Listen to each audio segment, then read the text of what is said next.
Welcome to the channel. Welcome to Banter in the Box. I am Legends. It's your Game Week 7 review. This week's Banter in the Box, we've got your Game Week 7 winners and losers. Just the two winners this week and just the two losers.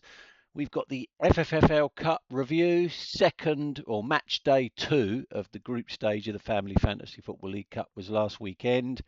We've got your normal player review and your normal manager of the season update. It was worth 6 manager of the season points, plus a bonus point if you could get who the fuck is that. Did anyone get it?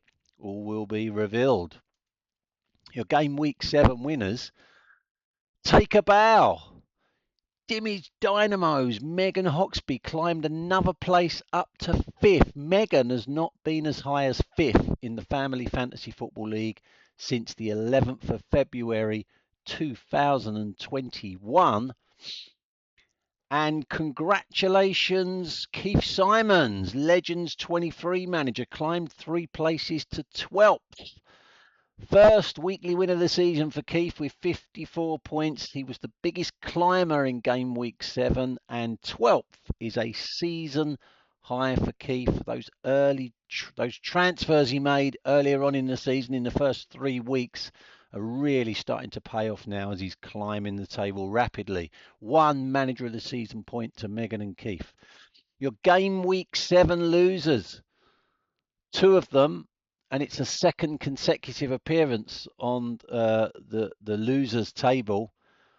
Hang your head in shame, Gobi Desert Canoe Club's Pops Hoxby fell another place, down to 17th in the league. That is a season low for Pops. And second game at the end of game week 1, but they dropped 4 places down to 14th. Great Uncle George Moody, Clockhouse Rangers manager.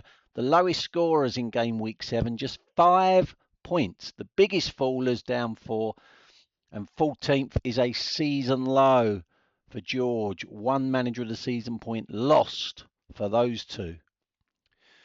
So as I said, match day 2 of the Family Fantasy Football League Cup last week, and Group 1 went like this. Chairman's Choice beaten by Edie's 11, not unexpected, Edie's 11 having a good season. And Masters of None were beaten by the Creed Bratton Society, that one going to form as well. So the table in Group 1, well, Creed Bratton Society, 2 wins from 2, top the group, and 6 points should be enough to at least get them a place in the knockout stages. But obviously, the Mad Hatter would like to win the group and automatically progress to the quarterfinals. Chairman's Choice, no happy endings, joint bottom of the group, but they've played a game less than everybody else.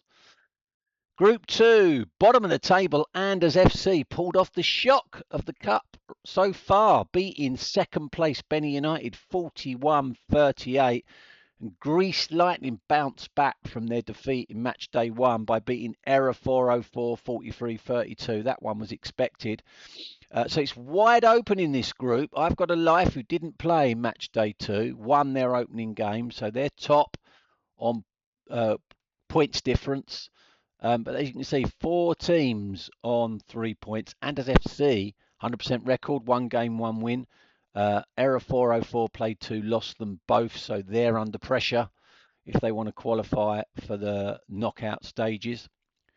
Group 3 saw Legends 23 pull off a bit of a surprise, beating the Musketeers up there in 7th, 54-42, and Ostrich Bar Stewards, unsurprisingly, beating Strugglers, the Willow Tree winners, 31-26. Group 3 is pretty open, although Legends 23 have just played the 1 game, top the group, 100% record so far on points difference, but like Group 2, 4 teams on maximum points. Gobi Desert Canoe Club, despite their struggles this season, won their opening game in match day 1, so they're second. Not looking good for the Willow Tree winners, struggling in the league. 2 games, 2 losses. They need to turn it around quickly if they want to progress in the cup. And Group 4, Norfolk and Chance FC, unsurprisingly beaten by Dimmy's Dynamos 47-33 and going to form the big Boster Cogglers thrashing Clockhouse Rangers 46-5. So the big Boston Cogglers having a great season, third in the league and top of Group 4. As I said, 6 points should be enough to at least get you through to the playoffs, but the big Boston Cogglers will be going for the group win, which will put him automatically into the quarterfinals. Rayleigh Rovers, 100% record after winning their opening game in match day 1, didn't play in match day 2. Clockhouse Rangers struggling, 2 losses. They need to turn it around quickly if they want to progress. Player review, top goalkeepers. Well, here they are. Nick Pope, still available. 6 million is a bit of a bargain. He's the 4th highest scoring goalkeeper. He had another good week this week. Royce of Sunderland and Petrick of Bournemouth, still available, although they are coming at a premium at £11 million. As I said, when I say still available, obviously, if you want to spend £5 million on an Always Mind tactical gambit, then all players are available. Each manager only gets 4 Always Minds in a season. And by the way, I should have said, game week 7 saw 10 transfers made by 4 managers. That is because one manager played their one and only wildcard tactical gambit at a cost of £5 million and used it to change 7 players. And they also played the first Always Mine of the season. So they spent £10 million on tactical gambits. Always Mine allowing them to purchase a player even though that player already belonged to another manager. But it's still Dean Henderson who's topping the goalkeepers. Remember, each player at the end of the season in each position that's the highest scoring scores 10 bonus points. The highest scoring player overall scores an additional 10 bonus points. Top defenders, well, there's only one defender that no one's got, and he's the highest scoring defender in the competition, Munoz of Crystal Palace, though he's an expensive £15 million, but he sits available to be transferred in without spending an Always Mine. Every other defender, if you want them, it's going to cost you an Always Mine, and it's Crystal Palace and Chelsea defenders dominating the top defender leaderboard. Top midfielders, not many of these available now. Rinders is the 6th highest scoring midfielder. He's still available, but he is a very expensive £18 million. And Ismail Assar of Crystal Palace, the 10th highest scoring midfielder, is still available. £9 million is a bit of a bargain for a midfielder. It's still Fernandes of Chelsea, who's the highest scoring midfielder. 2 managers have got Fernandes, and again, Chelsea players dominating in terms of the high scoring midfielders, but 3 Man City players in there as well. Doku's been a bargain all season, but he's now gone. So if you want to add Doku, it's going to cost you £5 million of an Always Mind tactical gambit, although he is only 6 million, which is a bit of a bargain. So no surprise someone picked him up this week. And top strikers, well, it's difficult to find strikers that are bargains in the competition. Erling Haaland, as expected, is miles above all of the other strikers in the competition, and is now the highest scoring player in the Family Fantasy Football League this season, which means at the end of the season, assuming he stays there, 10 bonus points for being high scoring forward, 10 bonus points for being high scoring player overall, 20 bonus points, and if you've got Haaland as captain, as many have, that's an extra 40 points at the end of the season. Mateta's still available, having a great season, £20 million admittedly. Gokares of Arsenal still available, 5th highest scoring striker, £25 million, not cheap. Ekitike of Liverpool still available, £25 million. And Watkins of Villa still available at 24 million. Thiago and Anthony still up there as top strikers.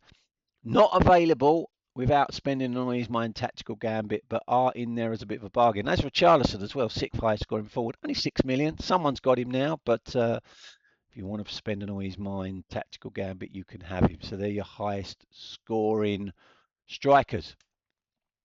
So it was worth 6 manager of the season points and a bonus point if you could tell me the body part. 2 managers had a go this week. Sarah Goodwin, The Musketeers thought that that was a picture of Rayleigh Rovers manager Simon Hoxby's hand. How can Sarah not recognise her own partner's hand? It's not a picture of Rayleigh Rovers manager Simon Hoxby's hand.